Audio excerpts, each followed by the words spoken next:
One of the trickiest things about English pronunciation is that we have only 5 letters, A, E, I, O, U, and sometimes Y, so sometimes 6, to spell our vowel sounds, but we have 15 vowel sounds in English. Not only that, but your native language may only have, for example, E, O, U, and ah, maybe A. A lot of these sounds like and you may not even have in your native language. So let's break down the American English vowels for you one by one, really help you build an understanding of what the sound is, how it's spelled, what accent error patterns you might have for it, and how to correct your speech for vowels. Let's take a look at the vowel E. This is called a high front vowel. When I say E, my tongue fills up most of the space in my mouth, and this is a vowel that's in most native languages. The good news is that you might be saying E correctly most of the time when you need to when you're speaking in English. I'll talk about accent error patterns you may have on the vowel in just a moment. Typically, the vowel E we spell with letters EE or EA. Those are the most common spellings. And so I call this vowel the green T vowel. You'll see here that the IPA symbol, or International Phonetic Alphabet, is a lowercase I. That's because in a lot of languages, we spell this E sound with letter I. So that's the first thing to watch out for, that in English, even though in your language E might be spelled this way, in English we typically don't spell it with letter I. That's not one of the common spellings. We usually use 2 letters, EE and EA. For example, we have words like see or green. We have words like team or clean or read. Sometimes we spell it with just E, like in me and he and she. Usually you're not going to have an issue with pronouncing these words. You're going to be using the correct E sound. The only time that I hear an error on this E in these types of words is if you're saying something, for example, like she lives or we need. Because these short words with just letter E are usually not stressed and they're shorter in duration, sometimes what I'll hear is you using more of the I vowel that's in it and did instead of the E vowel. If we go back to looking at our chart, we can see that the I vowel, the pink pig vowel, is also a high front vowel. So there's not a huge difference between E and I.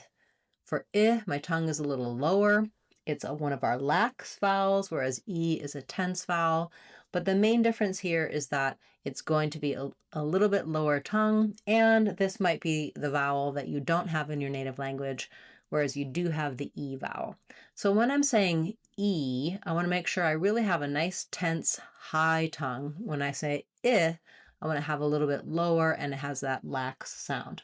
We'll talk about I in our next discussion, but while we're talking about E, that's the main error that I hear for the E, either because of how the word is spelled or because we often associate this E sound with being long, and people associate the I sound with being short.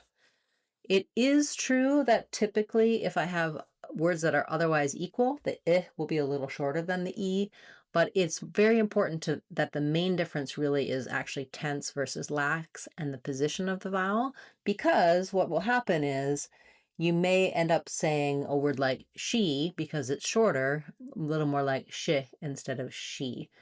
So I often hear instead of we need, exact same vowel, but shorter duration, longer duration, I'll hear we need, we need. And you really want to be able to still have a full E sound in all of the places where that E is short in duration. So E, while it is a long duration vowel in many words, can also be held for a short time, but the vowel sound doesn't change.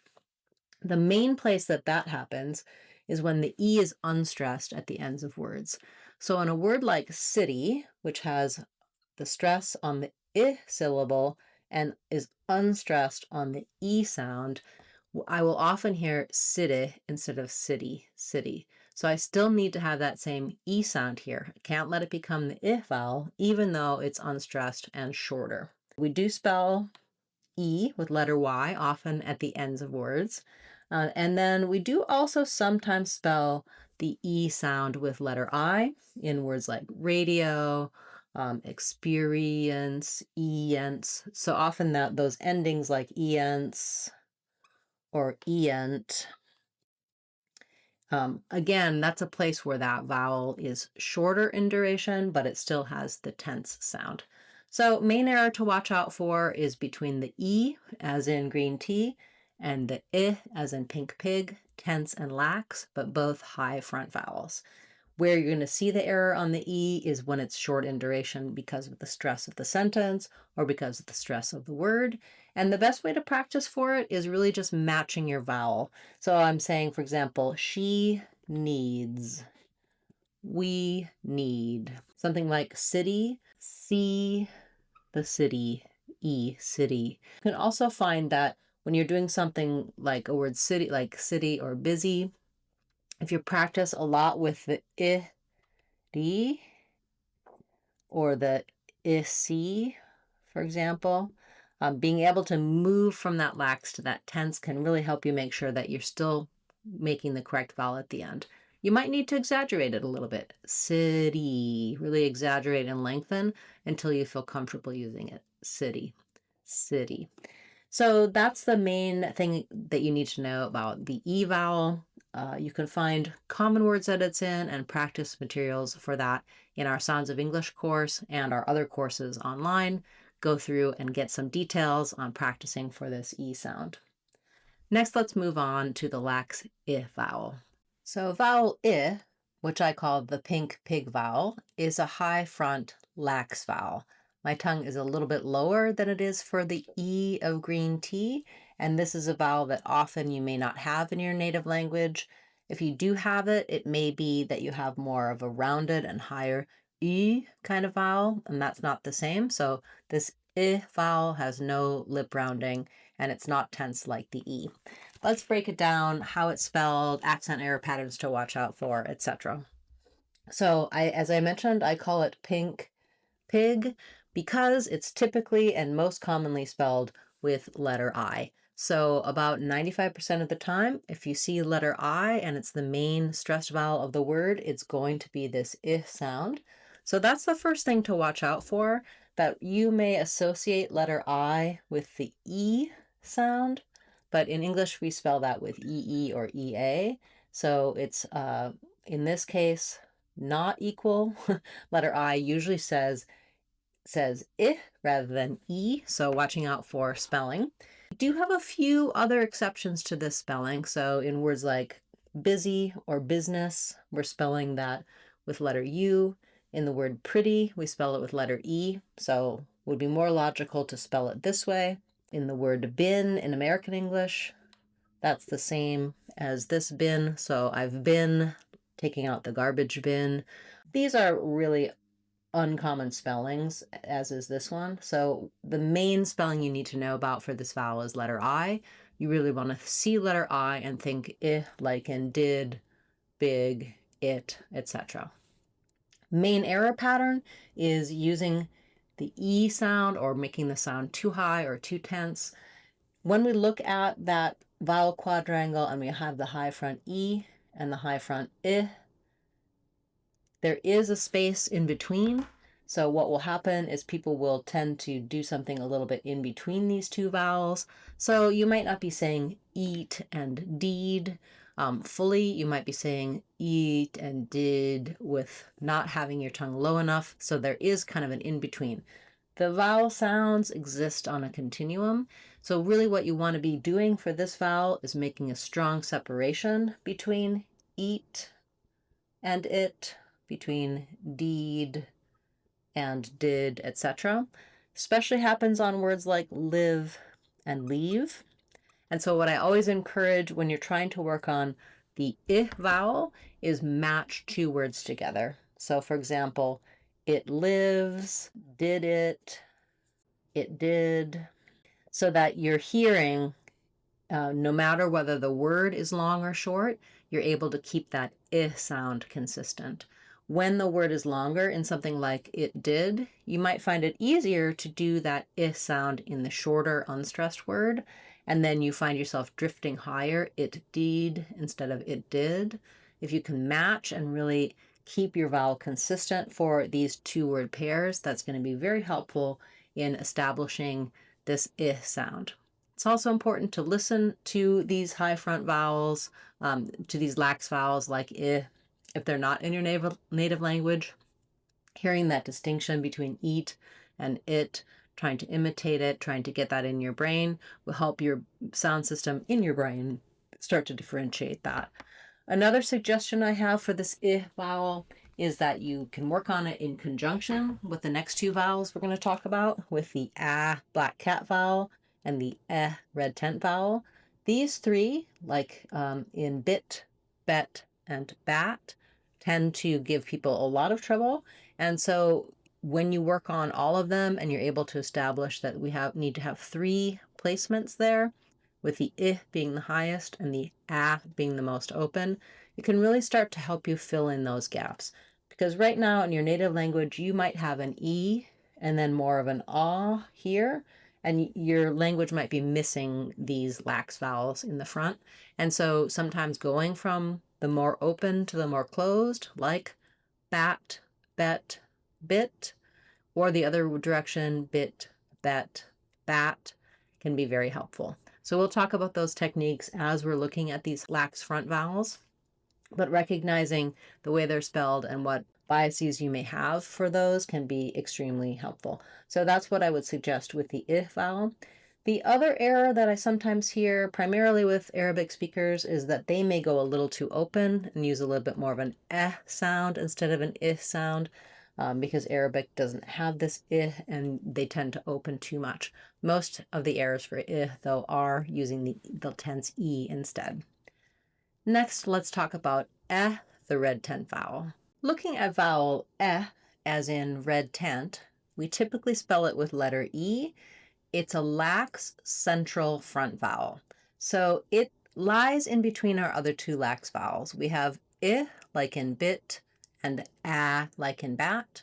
Our like in bet, is right in the middle. The front vowels basically have more and more opening with the front of the tongue going down. So between bit, bet, and bat, the tip of my tongue is getting more open. My jaw is also opening, but the back of my tongue is staying fairly high. So for be, bet, it feels pretty flat. The back of my tongue is going to be higher than the front of my tongue. And when I work on the other two front lax vowels, it can be very helpful for the vowel. I call it the red tent vowel because our most typical spelling for the vowel is with letter E. Most of the time when you see letter E by itself, it will say like in get or men. Sometimes it says E like in me, less common though. We do also sometimes spell this vowel with EA, like in head or weather. Those are exceptions though. And most of the time when you see letter E, you should be thinking that lax front vowel. The main error pattern I hear for this vowel is that people will either open too much to the vowel like bat, or the most common is they will use a vowel from their native language, which is a tense vowel. We don't have this vowel by itself in English. We have a diphthong, where we start from this position and slide more closed, as in gray day. In a lot of languages, though, they have just an a pure vowel that is a little more closed than our vowel.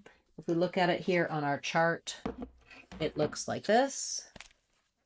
So you can see it starts a little higher. So where I have the a versus the my tongue is lower on that. This one is tense, and as I said, we don't have it by itself in English. We always slide it into a like gray day or air diphthong. So for the vowel, being able to practice and make a difference between words, for example, like gate, which has the a sound, versus get, which has our vowel that we're trying to get. That can help you feel the difference. A is sliding and tense. Gate versus get. These types of contrasts can be helpful, as well as doing contrasts, for example, between bat, more open, front of the tongue down, back of the tongue lifted, bat, and bet, our target here, tongue is more flat, back is still lifted, jaw is not as open. Bet and bat. As I mentioned in our video for the I sound, like in pink pig, all of these front lax vowels can be helpful to work on together. Many other languages besides English don't have this sound, so you may find it tricky, and you may naturally kind of hear it as the a. Learning that English a that slides in as a diphthong can really help you with the vowel as well. Another strategy that I found helpful for some people is using the schwa vowel, like in some or fun, which is a little bit more flat, more central vowel, because your jaw is about the same amount of open. So if I'm saying get some, or get fun, or fun men, I can feel about the correct amount of tongue placement and openness, just with the having the back of the tongue more lifted and the being more flat. As you work on every vowel that you add helps build your American English vowel sound system. Recognizing the spelling and the errors can be very helpful, and practicing this in context with the other vowels can also be very helpful. Next, let's talk about the black cat vowel, the most open front lax vowel. Vowel our black cat vowel, is a front lax open vowel. And what that means is the front of my tongue is down behind the back of my teeth, the back of my tongue is lifted, and my jaw is fairly open. Cat, bat. It's the most open of the front vowels, and it is typically spelled with letter A, which is why I call it black cat. When we work on it can be helpful to also reference the vowel of red tent and the I vowel, like bat, bet, and bit. It's also useful to know about the vowel, which is an open back vowel. So these are both open. This one's back and this one's front. All that means is that for the front vowel, like hat, the back of my tongue is lifted. Like hot, my whole tongue is down. Let's break down for you, talk about accent error patterns and spelling, and how to correct any of those errors you may have. So the symbol for the black cat vowel is an A and an E smushed together. It is just one sound, even though it may look like two because of how that's written. That's just to distinguish it from the vowel in hot, which has the IPA symbol of this type of A. So this one is a. The good thing to know is that when letter A is by itself in a stressed syllable, the most typical pronunciation for that sound is the a vowel. So we do typically spell it with letter A, like in cat or mad or ask. If you speak another language as your native language, when you see A, you're more likely to think of the vowel, like in father. When we talk about I'll go into more detail of how we spell it, but it's much more typical for us to spell with letter O. We do spell with letter A in a word like father, but almost 95% of the time, when you see letter A by itself, it's going to be this a vowel and not the vowel. So starting to associate letter A with the a sound can be very helpful for pronunciation and understanding in English. The errors we typically have are one, that we're saying the vowel instead of the a vowel. So you might be saying ask instead of ask, or lost instead of last. Fortunately, that's for some words the way it's pronounced in British English, so it won't matter as much for being understood, but it is helpful if you're trying to use the American pronunciation to be consistent and have letter A say the a sound rather than the sound. The other error is often that people will be a little bit too closed, so they won't have the front of the tongue far enough down and the jaw far enough open, and so they're trying to say man, for example, and it'll come out sounding a little more like men. So it's not that you may go fully to that vowel, but as we have seen with our other vowels, when we're looking at the and ah. There's a range, and you could find yourself somewhere too high, closer to rather than open enough for the ah sound. When I am talking in fluent speech, I'm not opening so far like that, man, but as you're trying to establish this vowel, feeling that ah, ba really does have more jaw opening is very helpful. As I'm speaking, I will still use my tongue to get that opening in the front, back of the tongue lifted, but I don't necessarily open my jaw really far because it would be difficult and slow to open that far. When you're training that sound, use whatever you need to feel the difference between bit, bet, bat. As you're speaking, start to establish and hear that ah sound for bat. So yeah, that's helpful. Also going in the direction of bat, bet, bit, as we've talked about in our previous vowels, really being able to establish those 3 points for those vowels that are lax in the front that you may not have in your native language can be super helpful. Okay, so primarily this one is about recognizing letter A as ah, and then getting the correct placement, that it's front and not back, and that it's open and not mid. Next, let's talk about the diphthong A. That's the last of our front vowels. Looking at the A diphthong in English, it's a front vowel, and diphthong means it's going to be sliding from 2 positions. So it's not 2 different sounds. A is one sound. It's a sound that happens as I move from to the I position, A. Let's look at how we spell it, what accent error patterns to watch out for, and how to correct any errors you may have on this vowel sound. So it's typically spelled, the IPA symbol is these 2 symbols together. We usually spell it with 2 letters, so we call it double A in some cases. We have A and Y, like in day and say. We have A and A plus I, like in rain or aid. Or we have A with an E, silent E at the end, like in name and plate. These E's make the A say its name.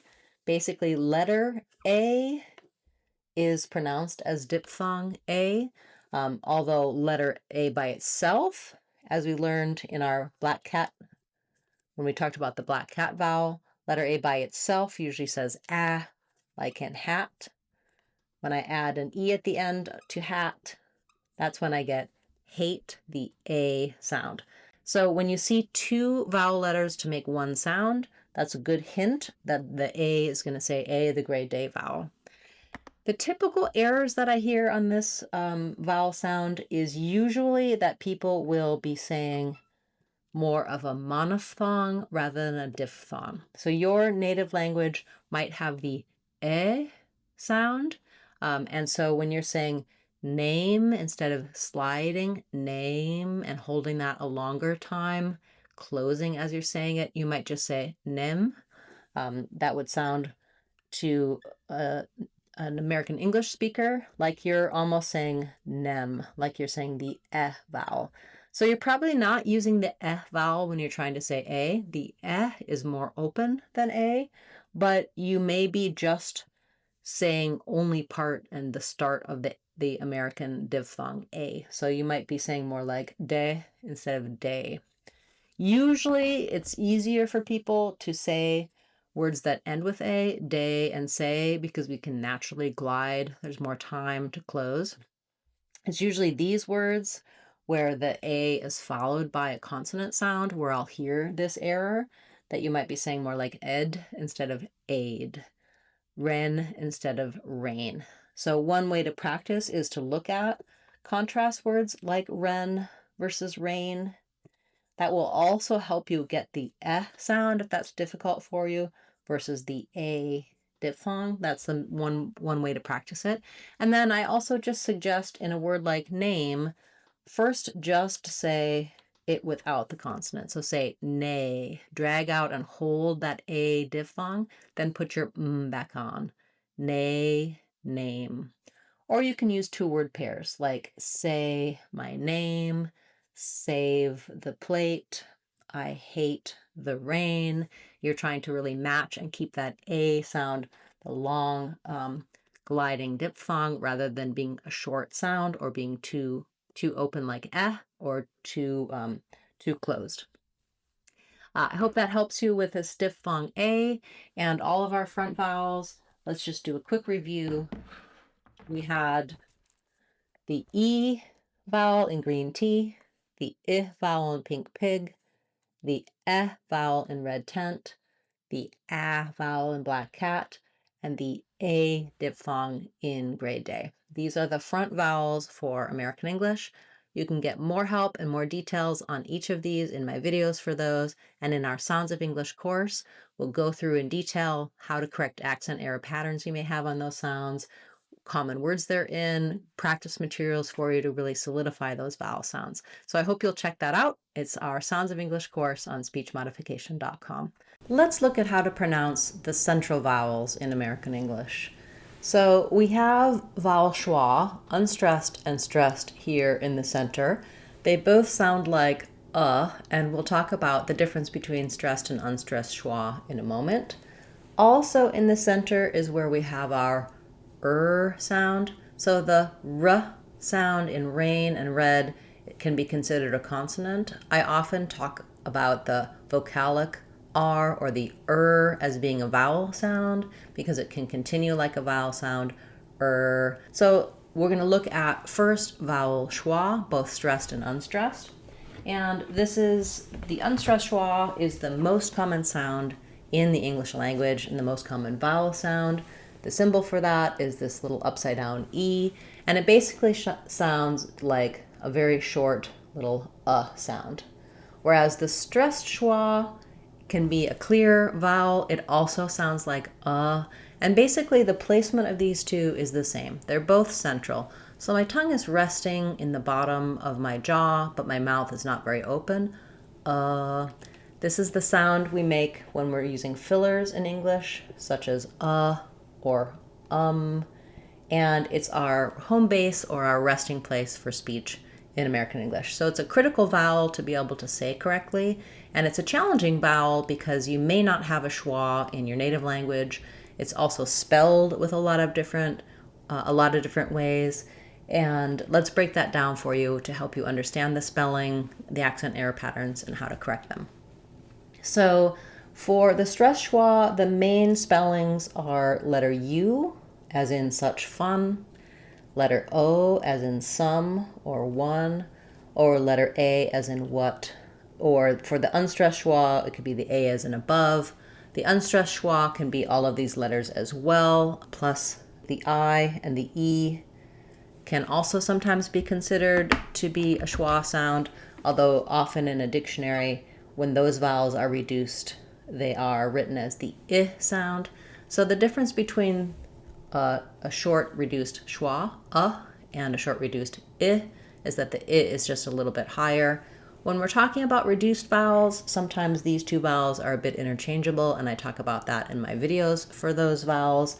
But when you're thinking about schwa, the thing to be aware of is that it can have almost any spelling. Letter U does say the schwa vowel when it's the main vowel about 66% of the time. So I use letter U or letters UH for the to represent schwa in my alternative spelling because I think that that's the most common way we visualize and think of it. The most words have the sound, but again, there's a wide variety of spellings, which is part of the issue with this vowel. The main error, though, for the stressed schwa is that people will be too open. And so they'll say something a little more like actually usually this so a central open vowel, which we don't have in English. Similar to the we do have in English, like in father or not. So you might be saying something like some, and it'll come out a little more like some. Or your word nut will open to a not, a little bit too open. So the tongue is resting in the same place, but my jaw is more open for the sound than the sound.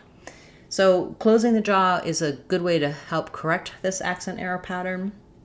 I'll also sometimes hear you may tend to use something more like the spelled letter. So when you see a word like what, instead of using the what pronunciation, you might be saying something more like what. So you might be using more of the A sound. Or in a word like above, you might be saying above. So you see this letter A or this letter O, and you have a tendency to want to use something more like an ah or an O there, a clear vowel, or something that is like the spelled letter rather than just the sound. This happens particularly on unstressed schwa, like the first syllable of above, across, again. You might be using something that's more of a clear vowel instead of just a short, reduced little sound. Let's look at the American English back vowels. We have oo, like in blue shoe. We have like in good book. We have the diphthong o, like in no snow. We have the ah, like in caught law. And we have ah, like in not hot. As I move from the highest oo down to the most open ah, you should be able to feel that change in your jaw. Try it with me. We'll do some words. Blue shoe, good book, no snow, caught law, not hot. Notice that the top vowels here are all rounded vowels, and our ah, not hot is an open, unrounded back vowel. By back vowels, we simply mean that there's space in the back of the mouth and the tongue is descending as we go. So when we say ooh, there's space all across the mouth, but the tongue is high in the back. When we say ah, the tongue is low, the jaw is open, and there's space for the vowel sound to resonate all throughout the mouth. Versus in a front vowel, for example, the ah vowel, the front of my tongue is open, it's open here in the mouth, but the back of the tongue is lifted. So if I'm saying ah, like black cat, I have opening only in the front, the back of the tongue is lifted, versus ah, the whole tongue is down. You can hear that in contrast like hat versus hot. Let's look at each of the back vowels individually. Let's look at the high rounded back vowel oo, as in blue shoe. The symbol for this vowel oo is simply the lowercase letter u, oo, and I use blue shoe as a reminder. Blue shoe is not the best reminder because these are both kind of uncommon spellings for blue and for the oo vowel. The more common spellings are, well, blue is common, it's U plus E. Also common for the oo vowel is OO, like in food or room. EW, a little less common. We use that in new and some other words. And then sometimes we also just use letter O. Not very common, but it's in a few commonly used words. So the first spelling, U plus E, basically means that we have a U, but it's not by itself. So if I had a word, for example, cut, the U by itself just says the stressed schwa, the central vowel. But when we add the E at the end, the pattern for this vowel and many other vowel letters is that a silent E at the end makes the letter say its name. So in this case, U sounds like oo, our oo vowel plus a y sound. So it's not exactly correct. I'm not saying tune in American English. There's no y sound in it. It's just oo, tune. But it's close enough. You can see the difference between cut and cute. That one does have the y vowel. So when we have the two-letter spelling, we're more likely to have the tense oo vowel here, what sometimes people refer to as long U, or the long oo sound. So same thing with the two O's together. Most often they'll say oo. They do sometimes say our vowel, and we'll talk about that in the video for So you need to watch out and learn which ones say oo. Most of the time you can count on two O's saying this oo blue shoe vowel. We also have the EW spelling, and after letters T, N, D, Z, S, a few other sounds, we have dropped this y sound. So in American English, it's not new, but rather just new. So EW is saying our oo vowel here in new and do. Same for this do, that follows our UE pattern. And this do is our exception with just the letter O, do. So these three, I do think the do is due to happen on Tuesday, all have the same oo sound. We also have the O spelling in the word to, although this word is often reduced to more of a t sound in fluent speech. When it's by itself or when it's stressed, it has the oo vowel spelled with letter O. So those are the most common spellings for our oo sound.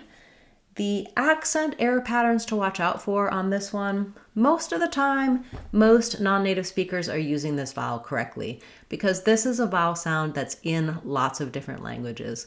But the error patterns that I hear here tend to be somewhat subtle. One is using the y sound where American English will use the oo sound.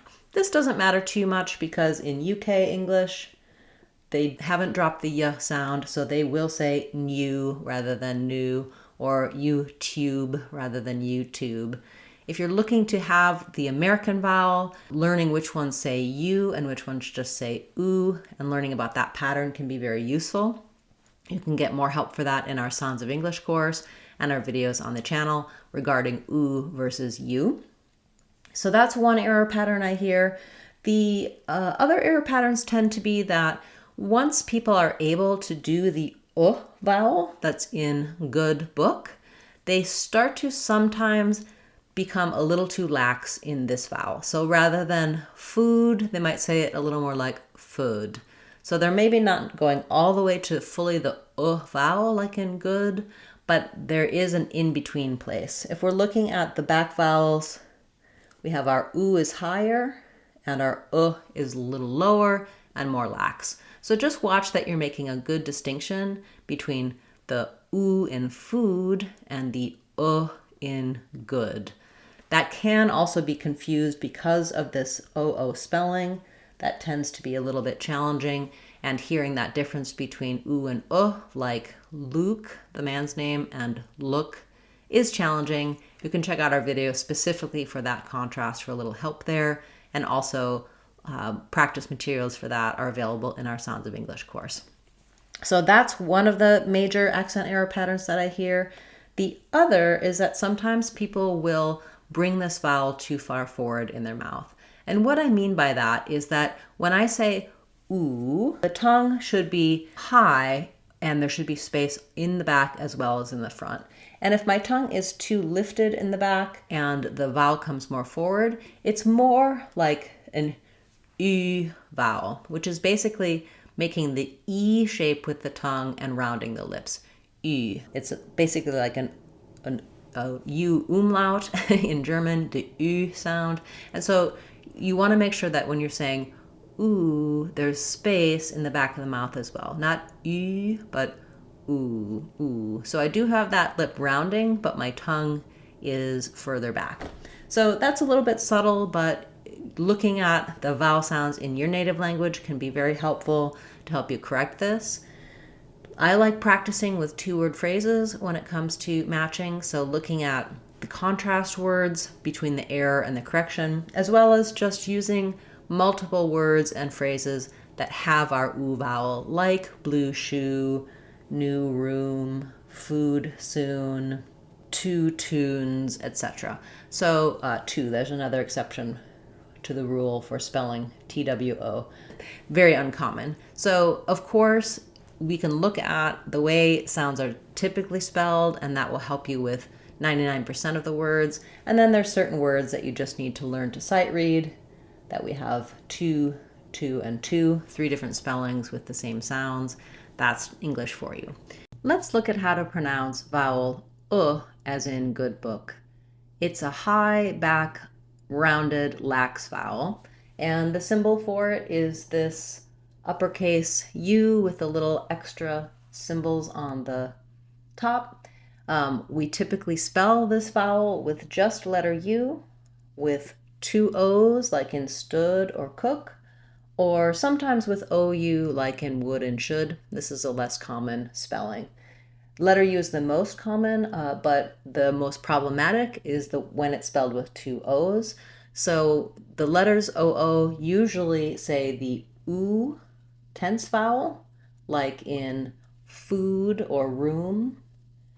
And that's one of the error patterns that happens for this vowel. So not only does that happen because you probably have an oo vowel in your native language and you may not have the lax version, also because when you see two O's, typically you're thinking of this oo vowel, so that's one reason that happens. The spelling with letter U, sometimes the error will be that people will unround it and use more of an vowel, like in such or fun.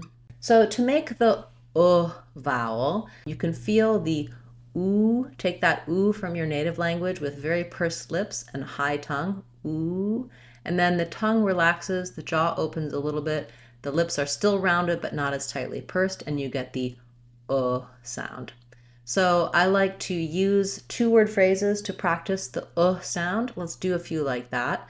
Try should cook, push and pull, good book. So you should be able to see my lip shape and start to hear that contrast between the oo that's tense and the that's lax. Sometimes doing a tense word like soon followed by an unstressed word, should, or the man's name Luke that has the oo sound versus look can be helpful. You can get more contrast in my video for contrasting the oo and sounds, more help for developing this vowel and the other vowels of English in our Sounds of English course. Generally with the good book vowel, I would say just working on really hearing and being able to distinguish the sounds can be helpful. Knowing which of the words that are spelled with say the sound. There's only about 10 words you need to learn, and all of those will have the sound. Otherwise, you can count on letters saying oo. And then use words like push or should that help you get the right amount of lip rounding. Those tend to be a little easier for a lot of people. Or finding an anchor word with the vowel where you can hear it and say it correctly, and use that same word to help you with other words you find more difficult. So for example, if you find it's fairly easy to say the vowel in push, then you can use that to help you with other ones. Push the cook, push the book, or if should, would, or could comes naturally to you because of this spelling, because of that sound, you can use that to help with the ones that don't seem as easy for you. I often use an example of something like put your foot. So these don't look like they should be the same, but since they both contain the vowel, they're good to practice together. Put your foot. So you want to be able to get that lax sound. Let's look at how to pronounce the diphthong O in American English. So it is a diphthong, meaning there's going to be two symbols there, and we slide from the O to the position, O. So we close as we say this vowel in English. I use no snow as my anchor words to remind me of spelling and how this sounds. And speaking of spelling, the O vowel has a number of different spellings in English. It can be the double O, so that would be O plus A or O plus E. OA together like in road or coat, or O with a silent E at the end like in note or home. We do have some words with just letter O saying O, like go or no or so. This is less common, a less common spelling. Another somewhat less common spelling is OW, like in snow or no. So the errors that tend to happen on the diphthong O is that in your language, this sound might not be a diphthong, meaning it doesn't slide. You may just have an O, a pure O monophthong vowel. So in your language, O is going to be shorter and it's not going to change position. Whereas in English, O, my tongue raises and my lips get less pursed. O, they close a little bit as my tongue raises in English. So it'll sound, if you use your native language O, it'll sound too short. For example, in English we say no. In your language, you might, if you said it with your accent, you may say no, no. Just that simple little O. The problem there, typically you're understood, but it may sound a little bit rude or clipped, and it may also confuse the listener if they don't hear that full O diphthong. Another error that can happen is based on how words are spelled. As you're learning English, we do have letter O saying ah in many words. And so sometimes people will find a word that should have the O and they'll say an ah sound instead. For example, a word like program, we have O, but there's a lot of PRO words like process, for example, which in American English we say with the ah vowel. So there may be some confusion about what you're supposed to say when you see the letter O and therefore saying the incorrect vowel. So usually the most common error pattern is just making this vowel too short, a monophthong, instead of a sliding diphthong. To practice, just thinking about making it longer tends to help, especially in these words that end with O. I would practice with go, so, no.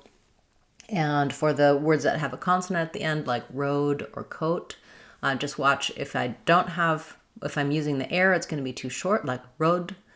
So just thinking road, road, making sure you have a nice round lips and that you're sliding and closing as you go. Let's look at how to pronounce vowel ah, as in caught, law. It's almost as open as the ah vowel, but it has some lip rounding. So the ah is like an ah with lip rounding. The other tricky thing about this vowel is it has a lot of different ways that it's spelled. So let's break it down. We'll get the sounds, the spelling, the accent error patterns to watch out for, common words it's in, and help you to be able to feel confident saying this vowel ah as in caught law. So it's a mid-back rounded vowel, and the symbol for it is this. I often visualize it as AW like we have in law or saw, because that spelling, the AW, doesn't typically say any other sounds. So if that's helpful for you, you can visualize it that way. Unfortunately, this vowel has many, many different spellings in English. So it also has O like in dog or coffee, AU like in taught or caught, OU like in thought, or A like in wash or want. So you can't always find this vowel just based on looking at the letters for it. It's really helpful to have a set of words that you know have the ah vowel and to compare them, to use them together. I call it caught law because those are two common words that have the sound and two of the spellings that we use. But having something as an anchor to be able to compare your word to see if you hear that ah sound can be helpful. Looking at what errors can happen, a lot of times errors happen on this vowel because of how it's spelled and also because you may not have an ah in your native language. There is also something to be aware of that some regions of the US have gotten rid of this vowel. It has merged together with the ah vowel. And so one recommendation I have is if you struggle with the ah, work on the ah sound, and you can substitute the ah for the ah in many words and you'll be understood. You'll sound like a native speaker. It's an acceptable pronunciation. What you want to avoid is going too closed or rounded and using something more like an O, either the round O from your native language or the diphthong O that slides in American English. In some words, if you're too open with an ah, it may sound a little bit strange, dog instead of dog. But again, in some regions of the US, that's an acceptable pronunciation. So if you have this error pattern, I wouldn't worry about it too much. If you want to establish the ah vowel, the difference between the ah and the ah, like in hot, is that the ah is completely unrounded and the ah is a little more closed and has lip rounding. I will also sometimes hear people substitute the British aw for this vowel, aw, which is more open and further back in the throat. We don't have this vowel in American English. And then sometimes maybe you might be using something like ow if you see a spelling like this, because the AU in your native language would be like an ah and an oo, ow. And in American English, in this case, this is just a simple ah vowel, not a sliding vowel. So a lot of different errors happen because of how these words are spelled, because of the lack of having this ah sound in your language. I do, as I mentioned, like practicing with two-word phrases, like I caught the dog. I'm going to pause my thought. Let's wash the dog. I thought I had coffee. The law says that we need to be taught. We need to be taught the law. For this vowel, awareness is really key. So one thing that I suggest is check out my online course on speechmodification.com, our Sounds of English course, where I'm going to give you a comprehensive list of words that have the ah vowel, and then also just having a way to visualize this vowel so that you know when the spelling is very different. You can think about the word dog, for example, if this is helpful for you, to think of the ah as being AW. You can visualize dog as dog in your mind, or thought as thought, because we do have the word thaw, same vowel as in thought. A way of picturing so that you know what vowel you're trying to use, as well as then shaping that vowel correctly. Let's look at vowel ah as in not hot. This is an open back unrounded vowel. We typically spell vowel ah with letter O in English, which is where some of the accent error patterns come from. People see letter O and they want to do more of a rounded vowel.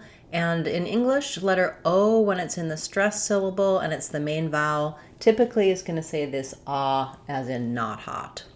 I often recommend viewing it or thinking of it as an A or an AH, an ah sound, because in many other languages, vowel ah is spelled with letter A. In English, this is actually a more rare spelling. So we do it for father and pasta, but it's much more typical in English for the ah vowel to be spelled with letter O, like in job, problem, stop, got, lot, etc. So most of the time when you see O, if it doesn't say O as in no snow, it's going to say ah as in not hot. And about 75% of the time, we spell the ah vowel with letter O. So it's the majority of the time.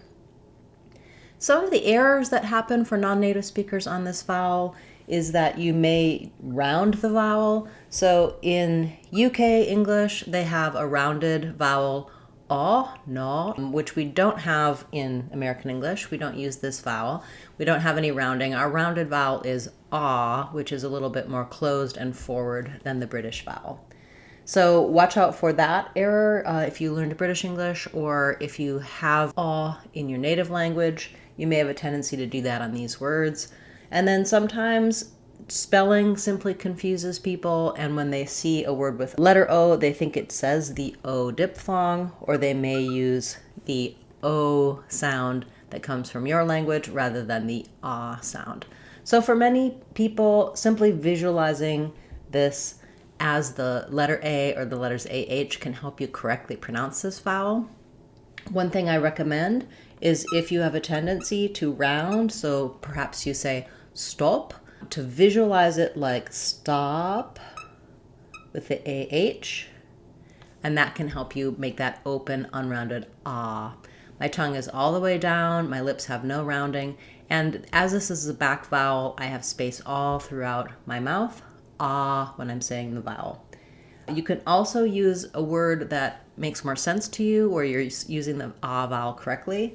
For example, you might be able to say father with this ah vowel because it's spelled with letter A.